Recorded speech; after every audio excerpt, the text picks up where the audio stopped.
जिंदगी किस वक्त अपना रुख बदल लेगी ये कोई नहीं जानता। कब फूलों से भरी बगिया उजड़कर खाक हो जाएगी, कब मैदान बंजर रेगिस्तान हो जाएगा और कब खुशियों से भरी जिंदगी मायूस हो जाएगी, ये कोई नहीं जानता। ये कहानी है कनिष्का की, जिसे अंदाज़ा भी नहीं था कि उसके जीवन का अगला पल उसके लिए क्या लाने वाला था। एक ऐसा अंधेरा जो हमेशा के लिए उसकी खुशियों को खा जाने वाला था। मम्मा, तुम कब से तैयार हो रही हो और कितनी देर? जल्दी चलो ना, हम लेट हो जाएंगी। अभी आई लाडो, बस 2 मिनट, साड़ी तो पहनने दे। लगता है आप भूल गई है कि आज मेरी कॉन्वोकेशन सेरेमनी है और मैं फर्स्ट आई हूँ। आज के दिन मैं लेट नहीं हो सकती मम्मा। इसीलिए तो समय लग रहा है लाडो। जिसकी बेटी फर्स्ट आई है उसे तैयार भी तो फर्स्ट क्लास होना पड़ेगा ना। कनिष्का बचपन से ही पढ़ाई में बहुत तेज थी। हमेशा फर्स्ट आना, एक्स्ट्रा करिकुलर एक्टिविटीज़ में पार्टिसिपेट करना और अपने घर वालों का नाम रोशन करना, ये सब उसके लिए आम था। हड़बड़ाते हुए अपनी मम्मी और पापा के साथ कनिष्का अपने कॉन्वोकेशन में चली जाती है। I must say, Mr. and Mrs. Verma, you are very lucky जो आपके घर इतनी होनहार बच्ची पैदा हुई, वरना इस उम्र में तो अक्सर लड़के और लड़कियां भटक जाते हैं। पर कनिष्का दिन रात अपनी पढ़ाई में लगी रही और आज उसने हमारे कॉलेज का नाम पूरे स्टेट में रोशन किया है। स्टेज पर जाकर कनिष्का अपनी डिग्री लेती है। उसके लिए आज का दिन बेहद खुशी का था और वो इस पल को हमेशा के लिए कैद कर लेना चाहती थी। चारों तरफ खुशी का माहौल था।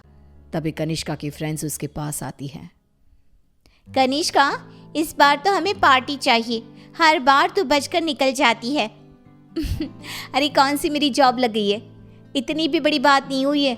अब बस लंदन यूनिवर्सिटी में मेरा एडमिशन हो जाए तब पार्टी पक्की। तुम लोग कनिष्का की बातें तो रहने ही दो, मैं दूंगी पार्टी। आफ्टर ऑल कॉलेज की डिग्री मिल गई है मेरी बच्ची को। She is a graduate now. तो आज रात को मेरे घर पर पार्टी रहेगी, तुम सभी को आना है।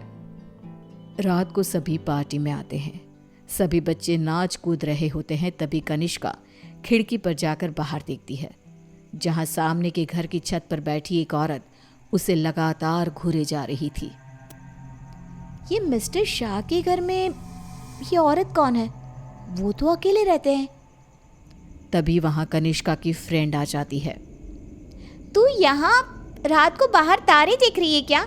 चल ना, सब कितना एंजॉय कर रहे हैं। कनिष्का नेहा के साथ चली तो जाती है, पर उसे बहुत अजीब महसूस होने लगता है, मानो कोई सदियों पुराना दुख उसकी आत्मा को याद आ गया हो। ये अचानक मुझे रोने का मन क्यों कर रहा है? और ये स्मेल कहाँ से आ रही है? मम्मी, मम्मी लगता है कोई पार्टी में नॉनवेज ले आया है। Are you gone mad, Kanishka? We all know कि तुम्हारी फैमिली वेजिटेरियन है। तो ये सड़ी हुई मछलियों का गंध कहाँ से आ रहा है? क्या मजाक है ये कहकर कनिष्का जोर जोर से चीखने लग जाती है। कनिष्का की आवाज सुनकर गौतम वहां आता है। ड्रामा मत करो कनिष्का, बस इसी कारण से ही मैं पार्टी वार्टी पसंद नहीं करता। चलो जाओ जाओ अपने कमरे में। सभी अपने अपने घर चले जाते हैं और इसके बाद कनिष्का का बिहेवियर और भी खराब होता जाता है। रात को 3 बजे अचानक उठकर कनिष्का दीवारों से बातें करने लगती है। उसकी आवाज सुनकर रीना भागते हुए आती है। अरे बेटा, इतनी रात को तुम यहाँ पर क्या कर रही हो? और दीवार को देखकर किससे बात कर रही हो लाडो? कोई नहीं है यहाँ। रीना कनिष्का को सीने से लगा लेती है। कनिष्का का शरीर बहुत गर्म था। रीना ये देखकर सोच में पड़ जाती है। आज तक मेरी बच्ची ने कभी ऐसा बिहेव नहीं किया, आज क्या हो गया है इसे? शाम तक तो बिल्कुल ठीक थी और अब अचानक इतना तेज बुखार। ये सब क्या हो रहा है?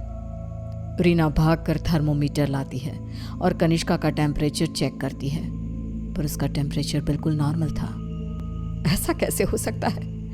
ये सब क्या हो रहा है? अचानक मेरी बेटी को किसकी नजर लग गई? रीना अपनी बेटी के साथ ही सो जाती है और अगली सुबह डॉक्टर को बुलाती है, पर डॉक्टर के टेस्ट के बाद भी सब कुछ नॉर्मल ही निकलता है। अब ये क्या नया लफड़ा आ गया है? एक और नया खर्चा। ये क्या कह रहे हैं आप? जब तक कनिष्का टॉपर थी तब तक आपकी बेटी थी और आज बेचारी बच्ची तकलीफ में है तो ये सब कहने लगे आप। रीना और गौतम में बहस हो जाती है। गुस्से में गौतम घर से बाहर निकलता है, जहां उसे पता चलता है कि मिस्टर शाह अब नहीं रहे। वो घर आकर कनिष्का के पास बैठी रीना को इस बात की खबर देते हैं, जिसे सुनते ही अब तक सोई कनिष्का अचानक मुस्कुराने लगती है और भागती हुई अपनी अलमारी खोलती है और सारे सामान को बाहर बिखेर देती है। क्या ढूंढ रही है बेटा, मुझे बता लाडो। इतने में कनिष्का के हाथ कैंची लग जाती है, जिसे लेकर वो अपने सर के सारे बाल काटने लगती है। मिल गया मम्मा, मिल गया। ये क्या किया तूने? अरे क्या हुआ है लाडो तुझे? मुझे पता, तूने कल से कुछ खाया भी नहीं। कुछ खा ले बेटा, कमजोर हो जाएगी। पेट भर गया है। कितनी उल्टियां भी की मैंने, पूरे के पूरे शाह को खाकर बैठा हूं मैं। खाकर बैठा हूँ? ये सब क्या कह रही है तू? बाथरूम में जाकर देख ले। रीना बाथरूम में जाती है, जहाँ बेसिन में नीले रंग की उल्टी थी, जिसमें मांस के टुकड़े थे, जिसे देखकर रीना को भी उल्टी आने लगती है। वो भागकर वापस कनिष्का के कमरे में आती है। सुनिए जी, हमें जल्द से जल्द कनिष्का को किसी पंडित जी के पास ले जाना होगा। ये कुछ और ही है। आज के जमाने की होकर तुम ये सब क्या कह रही हो? ऐसा कुछ नहीं होता। गौतम अपनी पत्नी की बात को इग्नोर कर देता है। इसी तरह दिन बीतने लगते हैं। भूखी रहने के कारण अब कनिष्का के शरीर की हड्डियां भी दिखने लगती है। उसकी आंखों के नीचे काले गड्ढे आ चुके थे। अब मैं किसी की नहीं सुनूंगी, बहुत हुआ। रीना अपनी जान पहचान के एक पंडित जी को अपने घर पर लेकर आती है, जो कनिष्का की हालत देखकर ही समझ जाते हैं। बच्ची की हालत बहुत खराब है, इसे मैं नहीं संभाल पाऊंगा। ये मेरे गुरुजी ही कर सकते हैं, जो कुछ ही दिन पहले साधना के लिए हिमालय जा चुके हैं। रीना हर तरफ हाथ पैर मारती है कि कहीं कोई रास्ता दिख जाए। फिर उसे घोस्ट कैचर के बारे में पता चलता है। डूबते को तिनकी का सहारा समझ रीना उनकी टीम को भी अपने घर पर बुला लेती है और वो लोग कनिष्का से पूछताछ शुरू कर देते हैं। क्यों आई हो तुम और कौन हो? कितनों के नाम बताऊं? मतलब तुम एक से ज्यादा हो, एक से ज्यादा हो इस लड़की के शरीर में। बताओ बताओ कितने हो? हम 42 प्रेत हैं। कनिष्का की बात सुन वहां मौजूद सब लोग हैरान रह जाते हैं। उसके शरीर में बसे इन प्रेतों को निकालना अब किसी के बस में नहीं रह गया था। उसी शाम कनिष्का की मृत्यु हो जाती है, जिसका सदमा रीना बर्दाश्त नहीं कर पाती और सब कुछ छोड़ अपनी बेटी के साथ हुए इस हादसे के पीछे की वजह का पता लगाने निकल पड़ती है।